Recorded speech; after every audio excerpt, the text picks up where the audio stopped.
Hi friends, आप सभी कैसे हैं। उम्मीद है दोस्तों आप लोग बहुत अच्छे होंगे और अपनी पढ़ाई अच्छे से कर रहे होंगे। आप सभी को पता है कि हम जो है कि आदिकाल भक्तिकाल रीतिकाल तक के कंटेंट को कर चुके हैं, जिसमें हमने प्रश्नोत्तरी लिया है और प्रश्नों के साथ ही हम कौन से जो है कि युग के कितने कथन हैं, कौन कौन से लेखक क्या कहें, सबको लिए हैं। आज उसी के अंतर्गत हम आधुनिक काल को लिए हैं। किसको लिए हैं? तो आधुनिक काल को लिए हैं। आधुनिक काल में हम देखेंगे नामकरण एवं स्मरणीय तथ्य, मतलब क्या नामकरण है और किसने नाम दिया है और क्या महत्वपूर्ण तथ्य हैं जो एक विद्यार्थी को याद करके रखना चाहिए और वहाँ से प्रश्न पूछे जाते हैं। बस मैं बहुत इंपॉर्टेंट ही कथन लेके आपके सामने आई हूँ। अगर वीडियो पसंद आएगा तो लाइक कर दीजिएगा। आइए पढ़ते हैं हम कंटेंट को, और आप जब पढ़ के निकलेंगे तो ना बहुत चीज़ सीख के निकलेंगे, और आप हमें कमेंट ज़रूर कीजिएगा। चलिए ध्यान दीजिए। नामकरण स्मरणीय तथ्य, सबसे पहले हम याद रखेंगे एक अधिकांश विद्वान ने हिंदी साहित्य के आधुनिक काल का समय 1900 से 1980 ईस्वी अर्थात 1900, अब ये ईस्वी सन में दिया हुआ है तब हम सन में देखेंगे, 1843 से 1923 तक माना है। आधुनिक काल कहाँ तक माना है? तो 1843 से 1923 तक। आइए आगे चलते हैं। अब हम देखेंगे डॉक्टर त्रिभुवन सिंह ने 1857 से 1947 ईस्वी तक अवधि को जागरण काल कहा है, और यही वो समय है जब भारत संघर्ष कर रहा था आज़ादी के लिए। 1947 में देश आज़ाद भी हुआ था।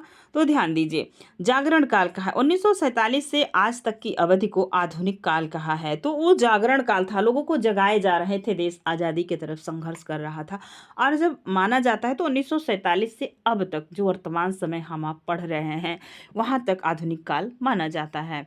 अब आगे देखिएगा, डॉक्टर बच्चन सिंह है जिनकी पुस्तक वर्तमान में जो है परीक्षक के दिमाग में भी बहुत तेज़ी से चल रही है, स्टूडेंट के भी, और काफ़ी चीज़ बहुत अच्छी पुस्तक है। समय निकाल कर आप सभी पढ़िए।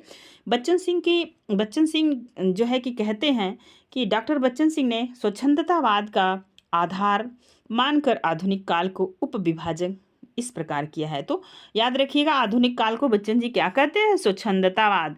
और एक प्रश्न और पूछा जाता है, छोकरावाद कौन कहता है? तो कमेंट सेक्शन में हमें कमेंट, लाला भगवान दीन कौन कहता है? तो ये हम संशय में आपके लिए छोड़ रहे हैं, आप खोजिए कि जो है कि स्वच्छंदतावाद को मतलब छायावाद को छोकरावाद कौन कहता है, कौन आलोचक? ध्यान दें। चलिए उपविभाजक पढ़ेंगे। पुनर्जागरण काल मतलब भारतेंदु युग को पुनर्जागरण काल, ठीक है, 1857 से 1900 तक। और पूर्व स्वच्छंदता काल 1900 से 1920 तक, जिसमें सरस्वती पत्रिका का संपादन महावीर प्रसाद द्विवेदी ने किया था। तो द्विवेदी जी 1903 में इस पत्रिका को ले लिए थे, है ना। बहुत सारी कहानी का भी विकास यहीं से शुरू होता है। तो ये देखिए, ध्यान दीजिएगा, पूर्व स्वच्छंदता काल और स्वच्छंदता काल 1920 से 40 तक। उत्तर स्वच्छंदता काल जिसमें आपकी कविताएं आएंगी, और इधर नया युग आ जाएगा, नवीन जो है कि कहानी का युग आ जाएगा आपका। वर्तमान में जो समकालीन रचनाएं हो रही हैं ये सब आ रही है। उत्तर स्वच्छंदता काल 1940 से अब तक। आइए देखते हैं, समझने का कार्य करते हैं। पहला दशक प्रगति और स्वतंत्रता का द्वंद्व है। दूसरे दशक में संतुलन की खोज आधुनिकता है। तीसरा दशक है आधुनिक बोध की रचनाएं। अगला देखेंगे। अब नेक्स्ट है, देखिए, भक्ति काल एवं रीतिकाल में वार्ताओं एवं टीकाओं के माध्यम से हिंदी गद्य का शुभारंभ हुआ है। गद्य का शुभारंभ कब से हुआ है? तो भक्ति काल एवं रीतिकाल में वार्ता टीकाओं से ये जो है कि गद्य का शुभारंभ हुआ है। नेक्स्ट देखिए, ये है हिंदी गद्य का सबसे प्राचीन नमूना 14वीं शताब्दी में मिलता है। ठीक है, जैसे शुक्ल जी कहते हैं ना 1050 से हिंदी की शुरुआत होती है। तो यहाँ पे आपको पता चल रहा है कि गद्य जो हो रहा है, हम क्योंकि आधुनिक काल पढ़े जिसमें कविता और गद्य दोनों आएंगे, तो ध्यान दीजिएगा, वही समझिए। यहाँ पे हिंदी गद्य का सबसे प्राचीन नमूना 14वीं शताब्दी में रचित गोरखसार ग्रंथ में मिलता है, जिसकी भाषा खड़ी बोली है। क्या है? खड़ी बोली की अपेक्षा ब्रज भाषा के अधिक निकट है, क्योंकि रीतिकाल तक तो हमारे यहाँ बहुत धूमधाम से ब्रजभाषा ही चल रही थी, है ना। ध्यान दीजिए, सम्राट अकबर के समय में गंग कवि व चंद छंद वर्णन की महिमा, ये बहुत बार पूछा जाता है कि चंद छंद वर्णन की महिमा के लेखक कौन है? तो याद रखिएगा, गंग कवि नामक ग्रंथ खड़ी बोली में है। किसमें है? खड़ी बोली में। आगे देखेंगे, 1741 ईस्वी में राम प्रसाद निरंजनी ने भाषा योग वशिष्ठ नामक ग्रंथ की रचना की जो खड़ी बोली में है। किसमें है? खड़ी बोली में। परिवारजित एवं शुद्ध खड़ी बोली गद्य की दृष्टि से भाषा योग वशिष्ठ की प्रथम गद्य ग्रंथ और राम प्रसाद निरंजनी के प्रथम गद्य लेखक है। आपसे पूछा जाएगा प्रथम गद्य लेखक कौन है, तो यह है राम प्रसाद निरंजनी और इनकी रचना का क्या नाम है? भाषा योग वशिष्ठ। आगे देखिए 1761 ईस्वी में दौलत राम ने जैन पद्म पुराण को भाषा अनुवाद किया। तो क्या किया? जैन पद्म पुराण का भाषा अनुवाद किया। ये देखिए प्रश्न बहुत बार पूछा जाता है, प्रैक्टिस सेट लगा रहे हैं प्रीवियस ईयर पेपर। तो फोर्ट विलियम की स्थापना कब हुई? तो 1800 ईस्वी। लेकिन कभी आप ये नहीं ध्यान देते कि वो डेट कौन सी है, तो आज आप समझ लीजिए कि डेट कौन सी है। तो 4 मई 1800 ईस्वी को फोर्ट विलियम कॉलेज की स्थापना हुई, जिसने हिंदी गद्य के विकास में महत्वपूर्ण भूमिका का निर्वाह किया। अगला देखेंगे, फोर्ट विलियम कॉलेज में जॉन ग्रिलकाइस्ट हिंदी उर्दू के अध्यापक थे। क्या थे? हिंदी उर्दू के अध्यापक थे।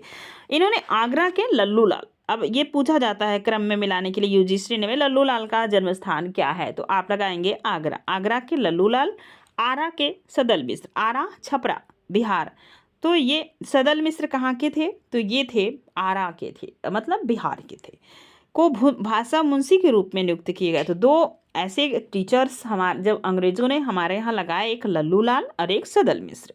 ठीक है, लल्लू लाल का जन्म स्थान का आगरा है और सदल मिश्र कहाँ के थे? तो ये थे आरा छपरा बिहार के थे। चलिए, जॉन गिल क्राइस्ट की प्रेरणा से लल्लू लाल जी ने प्रेम सागर और सदल मिश्र ने नासिकेतोपाख्यान नामक ग्रंथ की रचना की। इन दोनों महानुभावों की सहायता से हिंदी इंग्लिश डिक्शनरी की भी रचना की गई। अब यहीं से हिंदी को इंग्लिश में, इंग्लिश को हिंदी में कन्वर्ट और ट्रांसलेशन का काम शुरू हो गया। ध्यान दीजिए। नेक्स्ट देखेंगे, पंडित सदल मिश्र द्वारा लिखित नासिकेतोपाख्यान का अन्य नाम है चंद्रवती। पूछा जा सकता है, इंपॉर्टेंट प्रश्न है, नोट करिए। मुंशी सदा सुखलाल नियाज ने सुख सागर की रचना की। तो सदा सुख लाल और सुख सागर की रचना की। हिंदी गद्य में की जो श्रीमद् भागवत ग्रंथ पर आधारित है। यह पुस्तक मेरे पास भी है, बहुत अच्छी है, ध्यान दीजिए। चलिए, इंसा अल्लाह खां ने रानी केतकी की कहानी की जिसे उदयभान चरित भी नाम से जाना जाता है। आगे देखेंगे, इंसा अल्लाह खां की भाषा ठेठ हिंदी है। इसमें संस्कृत, अरबी, फारसी शब्दों का नगण्य है। क्या है? नगण्य है, ध्यान दीजिए। आप देखेंगे, यही रहे ईसाई जब हमारे देश में प्रवेश कर लिए, तो देखिए कैसे हमारे धर्म में प्रसार का जो है कि चीज़ लेके ये लोग भी पत्र पत्रिकाएं और ख़ासकर बाइबिल का अनुवाद करके और ये काम करना शुरू कर दिए भाषा के विकास में। ईसाई पादरियों ने अपने धर्म के प्रचार प्रसार के लिए हिंदी गद्य को माध्यम बनाया। मतलब अपनी जो इंग्लिश बुक थी बाइबिल, उसे क्या किए? हिंदी में ये ट्रांसलेट कर दिए। ध्यान दीजिए, माध्यम बनाया। विलियम केरे कौन थे? विलियम केरे बाइबिल के साथ इंजिल आदि का हिंदी अनुवाद किया और फिर धूमधाम से प्रचार प्रसार करना शुरू कर दिया। 1817 ईस्वी में कलकत्ता बुक सोसाइटी और 1833 ईस्वी में लगभग आगरा स्कूल बुक सोसाइटी की स्थापना हुई। इनकी प्रेरणा से विभिन्न विषयक हिंदी की पुस्तकें प्रकाशित होने लगी। तब जाके हिंदी की पुस्तकें प्रकाशित होने लगी। नेक्स्ट देखेंगे, बंगाल में राजा राम मोहन राय 1815 ईस्वी में वेदांत सूत्र का हिंदी गद्य में अनुवाद प्रकाशित कराया और 1826 ईस्वी में कानपुर के पंडित जुगल किशोर ने हिंदी का पहला समाचार पत्र उदंत का मतलब उगता हुआ, मार्तंड मतलब सूर्य, ठीक है, कलकत्ता से प्रकाशित किया। आप देखेंगे अगला। नेक्स्ट देखिए, हिंदी के अखिल भारतीय महत्व को समझते हुए राजा राम मोहन राय ने 1829 ईस्वी में बंगदूत नामक हिंदी पत्र प्रकाशित कराया। आप देखेंगे आगे, राजा राम मोहन राय को भारतीय कोलंबस की उपाधि मिली। ये हो सकता है आपके लिए नया है, इम्पॉर्टेंट है और नोट कर लीजिए, ध्यान दीजिए। 1845 ईस्वी में राजा शिव प्रसाद सितारे हिंद ने काशी से बनारस अखबार निकाला। इसकी लिपि देवनागरी और भाषा उर्दू की ओर झुकी हुई थी। बनारस से ही 1850 ईस्वी में सुधाकर का प्रकाशन आरंभ हुआ, पत्रिकाएं निकला शुरू कर दी। राजा लक्ष्मण सिंह 1860 ईस्वी में आगरा से प्रजा हितैषी, तो लक्ष्मण सिंह का कौन सा था, तो प्रजा हितैषी नामक पत्र प्रकाशन आरंभ किया। 1863 ईस्वी में आगरा से ही लोकमित्र भी आगरा से निकल रहा था, प्रजा हितैषी भी। लोकमित्र का प्रकाशन आरंभ हुआ और नवीन चंद्र ने 1867 ईस्वी में ज्ञान प्रदायिनी पत्रिका का प्रकाशन आरंभ किया। नेक्स्ट देखेंगे 1837 ईस्वी में तत्कालीन संयुक्त प्रांत तो आज का उत्तर प्रदेश है, हाँ आगे लिखा हुआ भी है, ध्यान दीजिए। 1837 में तत्कालीन संयुक्त प्रांत अब उत्तर प्रदेश के सभी सरकारी कार्यालयों की भाषा उर्दू कर दी गई। ये देख रहे हैं कैसे लड़ाई हो रही हिंदी को लाने के लिए, ध्यान दीजिए। तो ये क्या किए, उत्तर प्रदेश की जो कार्यालयी भाषा थी उसे उर्दू कर दिया गया। अब आगे देखेंगे हिंदी के विरोध और उर्दू के समर्थन में गारसा दत्तासी सर सैयद अहमद खान ने बहुत प्रयास किया। सर सैयद अहमद खान ने हिंदी को गंवारू बोली कहा। देख रहे हैं कैसे अपमान हो रहा है आपके हिंदी का। अब देखिए इसी समय सर फ्रेडरिक पिंट नामक अंग्रेज विद्वान ने हिंदी का कट्टर समर्थक आरंभ कर दिया। क्या किया, वो कट्टर समर्थक हो गया। विद्वान ने हिंदी का कट्टर समर्थक आरंभ कर दिया। फलतः धीरे धीरे हिंदी का प्रचार बंगाल से लेकर पंजाब तक होने लगा। इसीलिए पंजाब को हिंदी राष्ट्र मतलब हिंदी प्रदेश भी कहा जाता है ना, तो ध्यान दीजिए। अब आगे देखेंगे राजा शिव प्रसाद सितारे हिंद शिक्षा विभाग में अधिकारी थे। क्या थे, तो राजा शिव प्रसाद सितारे हिंद शिक्षा विभाग में अधिकारी थे। कुछ समय बाद वे बनारस डिवीजन के संयुक्त स्कूल इंस्पेक्टर बन गए। क्या बने, संयुक्त स्कूल इंस्पेक्टर बनाए गए। शिव प्रसाद सितारे हिंदी के समर्थक थे। क्या थे, हिंदी के समर्थक थे, लेकिन वह ऐसी हिंदी का प्रचार चाहते थे जिसमें अरबी फारसी के भी प्रचलित हो। इन्होंने बनारस अखबार के माध्यम से अपनी इस नीति का प्रचार किया। आगे देखेंगे स्वामी दयानंद सरस्वती 1875 ईस्वी में आर्य समाज की स्थापना की। ये भी प्रश्न बहुत बार यूजीसी में पूछा जाता है, छोटी बड़ी हर परीक्षा में। स्वामी दयानंद सरस्वती मूलतः गुजराती भाषी थे, फिर भी इन्होंने हिंदी पारिमार्जित गद्य में यथार्थ प्रकाश नामक ग्रंथ की रचना की। इन्होंने अपने मत का प्रचार प्रसार हिंदी में कराया। आगे देखेंगे, अब आएंगे भारतेंदु जी। भारतेंदु ने आर्थिक विषमता, स्वाधीनता, नारी शिक्षा, धार्मिक पाखंड, हिंदी भाषा आदि पर अपने विचार प्रकट किए। कहाँ किए थे, तो ददरी के मेले में। चलिए ध्यान दीजिए। भारतेंदु ने लेखकों का एक मंडल तैयार किया, जिसमें भारतेंदु मंडल तक हम आज पढ़ेंगे। भारतेंदु ने लेखकों का एक मंडल तैयार किया जिसमें बद्री नारायण चौधरी, प्रेमघन, प्रताप नारायण मिश्र, बालकृष्ण भट्ट, अंबिका दत्त व्यास, राधा कृष्ण दास, ठाकुर जगमोहन सिंह, लाला श्रीनिवास दास आदि आते। तो इनके भारतेंदु मंडल के कवि पूछे जाते हैं, इसमें से एक दे देगा नहीं, और इनको जरूर नोट कर लीजिएगा कौन कौन कवि भारतेंदु मंडल में आते हैं। आज के लिए बस इतना ही। वीडियो कैसा लगा, छोटा सा वीडियो था और आधुनिक काल का परिचय दे रहा है आपको।